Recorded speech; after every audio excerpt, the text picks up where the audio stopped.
Hello guys, welcome to Vidyalakshmi coaching. Guys मैं आप लोग के लिए आज क्लास 10 हिस्ट्री चैप्टर नंबर 2 लेकर आई ही। ओके, तो आज मैं चैप्टर नंबर 2 यानी भारत में राष्ट्रवाद से रिलेटेड जितना बेसिक क्वेश्चन है वो आज हम बताएंगे। तो चलिए मेरे साथ अंत तक बने रहिए और बढ़ते हैं बेसिक क्वेश्चन की ओर। देखिए, आपका फर्स्ट क्वेश्चन दे रखे हैं कि भारतीय राष्ट्रीय कांग्रेस की स्थापना कब हुई। तो इसका उत्तर होंगे 1885, यानी भारतीय राष्ट्रीय कांग्रेस की स्थापना 1885 को हुई है। अब देखिए क्वेश्चन नंबर 2 है कि भारतीय राष्ट्रीय कांग्रेस के पहले अध्यक्ष कौन थे। तो भारतीय राष्ट्रीय कांग्रेस के पहले अध्यक्ष व्योमेश चंद्र बनर्जी थे। ओके, अब क्वेश्चन नंबर 3 है 1922 में महात्मा गांधी ने असहयोग आंदोलन क्यों वापस लिया। इसका उत्तर होंगे चोरा चोरी के हिंसात्मक घटना के कारण 1922 में महात्मा गांधी ने असहयोग आंदोलन को वापस ले लिया। ओके, फिर बढ़ते क्वेश्चन नंबर 4 की ओर। अब देखिए क्वेश्चन नंबर 4 है हिंदू स्वराज नामक पुस्तक की रचना किसके द्वारा की गई। ये महात्मा गांधी के द्वारा की गई। क्वेश्चन नंबर 5 है मुस्लिम लीग की स्थापना कब हुई। तो मुस्लिम लीग की स्थापना 1906 ईस्वी में हुई। क्वेश्चन नंबर 6 है गांधी जी ने किस वर्ष बिहार के चंपारण इलाके का दौरा किया। तो गांधी जी ने 1917 ईस्वी में बिहार के चंपारण इलाके का दौरा किया। क्वेश्चन नंबर 7 है असहयोग आंदोलन के दौरान अवध में किसानों का नेतृत्व किसने किया। तो इसका उत्तर होंगे बाबा रामचंद्र। ओके, अब देखिए नेक्स्ट क्वेश्चन है आंध्र प्रदेश की गुडेम पहाड़ियों में आदिवासी किसानों का नेतृत्व किसने किया। तो इसका उत्तर होंगे अल्लूरी सीताराम बाबू ने। ओके, अब देखिए क्वेश्चन नंबर 9 है असहयोग खिलाफत आंदोलन कब शुरू हुआ। तो असहयोग खिलाफत आंदोलन जनवरी 1920 ईस्वी में हुआ। नेक्स्ट क्वेश्चन किस दशक की शुरुआत में अग्र गुरिल्ला आंदोलन फैला था।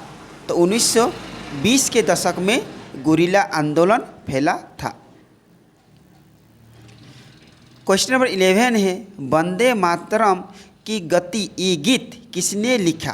तो वंदे मातरम की गीत बंकिम चंद्र चटर्जी ने लिखा।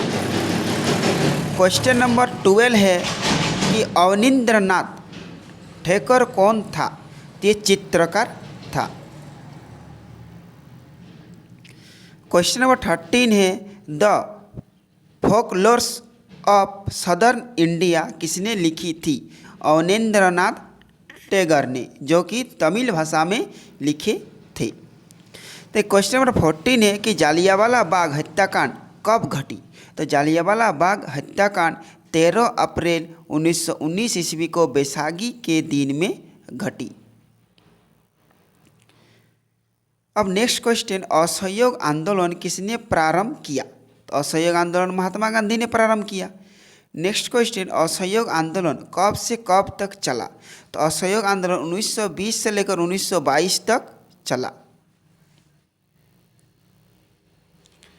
चलिए नेक्स्ट क्वेश्चन सविनय अवज्ञा आंदोलन कब से कब तक चला। तो सविनय आंदोलन 1930 से लेकर 1934 ईस्वी तक चला। नेक्स्ट क्वेश्चन साइमन कमीशन कब भारत पहुंचा। तो साइमन कमीशन 1928 में भारत पहुंचा। अब next question 19 number discovery of India पुस्तक का लेखक कौन है। इसका लेखक है Jawaharlal Nehru. Next question 20 number खिलाफत आंदोलन कब और किसने शुरू किया। तो खिलाफत आंदोलन 1919 ईस्वी को दो अली भाइयों मोहम्मद अली और शौकत अली ने शुरू किया। नेक्स्ट क्वेश्चन 21 नंबर दांडी यात्रा का क्या महत्व है। तो दांडी यात्रा 1930 ईस्वी द्वारा सविनय अवज्ञा आंदोलन को शुरू किया गया था। Next question 22 number Gandhi ji दक्षिण अफ्रीका से भारत कब लौटे। तो गांधी जी दक्षिण अफ्रीका से भारत 1915 ईस्वी में लौटे।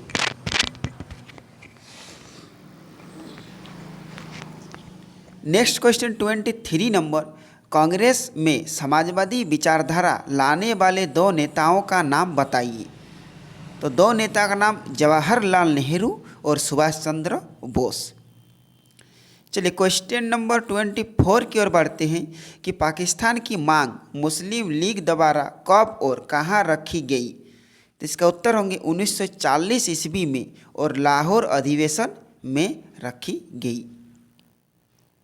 क्वेश्चन नंबर 25 है पूर्ण स्वराज्य पूर्ण स्वतंत्रता की मांग किसने की।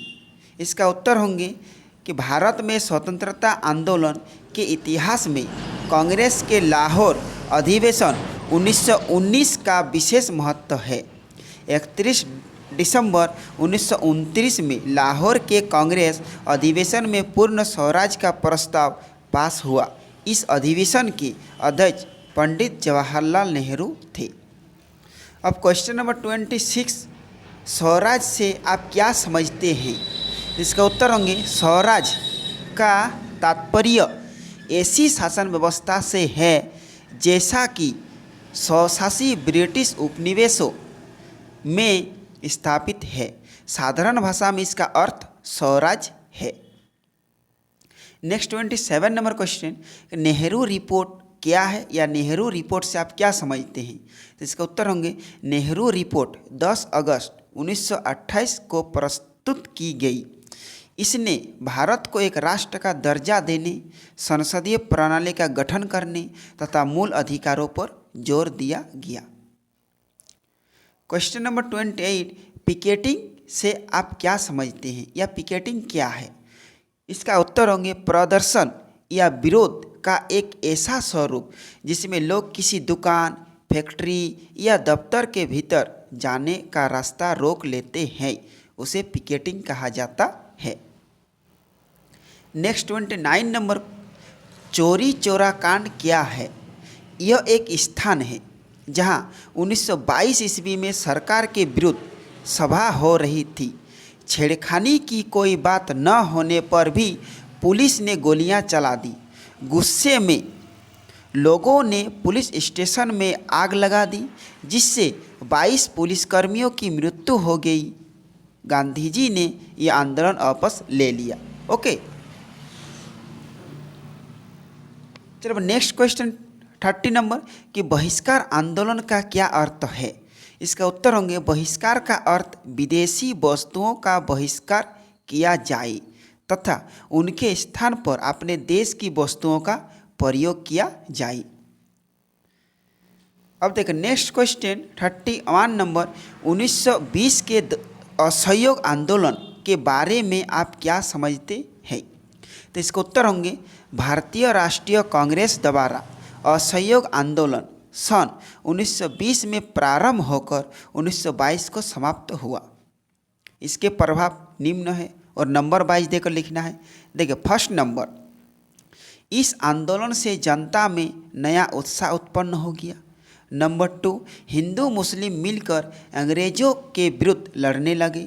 नंबर 3, लोगों ने सरकारी नौकरियां छोड़ दी। नंबर 4, विदेशी वस्तुओं का बहिष्कार किया गया।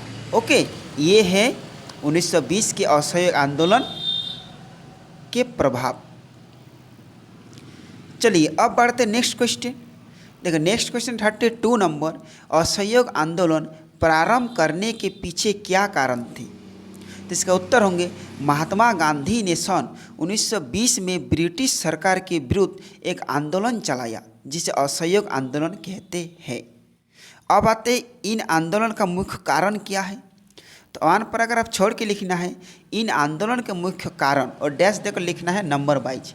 फर्स्ट नंबर, जालियांवाला बाग हत्याकांड के बाद ब्रिटिश सरकार द्वारा किए गए अन्यायपूर्ण कार्यों का विरोध करना। नंबर 2, ब्रिटिश सरकार से स्वराज प्राप्ति के लिए आग्रह करना। नंबर 3, देश में हिंदू मुस्लिम एकता को दृढ़ करना। चलिए अब next question 33 number, Gandhi Irwin समझौता कब हुआ, इसकी किसी एक शर्ते का उल्लेख करें। तो इसका उत्तर होंगे मार्च 1931 को तत्कालीन viceroy Lord Irwin Mahatma Gandhi में एक समझौता हुआ जो गांधी इरविन समझौता के नाम से भी प्रसिद्ध है। अब नंबर वाइज लिखना है। इस समझौता के अनुसार सरकार ने सविनय अवज्ञा आंदोलन से संबंधित सभी बंदी को रिहा कर दिया। नंबर 2 में लिखना है महात्मा गांधी ने सविनय अवज्ञा आंदोलन को स्थगित कर दिया और दूसरी गोलमेज कॉन्फ्रेंस में भाग लेने भी स्वीकार कर लिया। ओके, चलिए अब नेक्स्ट क्वेश्चन 34 नंबर, भारतीय इतिहास में 26 जनवरी 1930 का क्या महत्व है? तो इसका उत्तर होंगे 1929 में लाहौर में पंडित जवाहरलाल नेहरू की अध्यक्षता में कांग्रेस का एक महत्वपूर्ण अधिवेशन हुआ। इस अधिवेशन में पूर्ण स्वतंत्रता का प्रस्ताव पास किया गया और यह भी निश्चित हुआ कि प्रति वर्ष 26 जनवरी के दिन को स्वतंत्रता दिवस के रूप में मनाया जाए। इस तरह 26 जनवरी 1930 ईस्वी का दिन सारे भारत में पहले स्वतंत्रता दिवस के रूप में मनाया गया और अनेक स्थानों पर तिरंगा झंडा फहराया गया। हमारे राष्ट्रीय संघर्ष में इस दिन का विशेष महत्व है। ओके, ये हमारा जो भारतीय इतिहास में 26 जनवरी 1930 का महत्व है, इसीलिए हम लोग झंडा फहराते हैं। ओके, चलिए अब 33 नंबर क्वेश्चन, भारत के लोग रॉलेट एक्ट के विरोध में क्यों थे?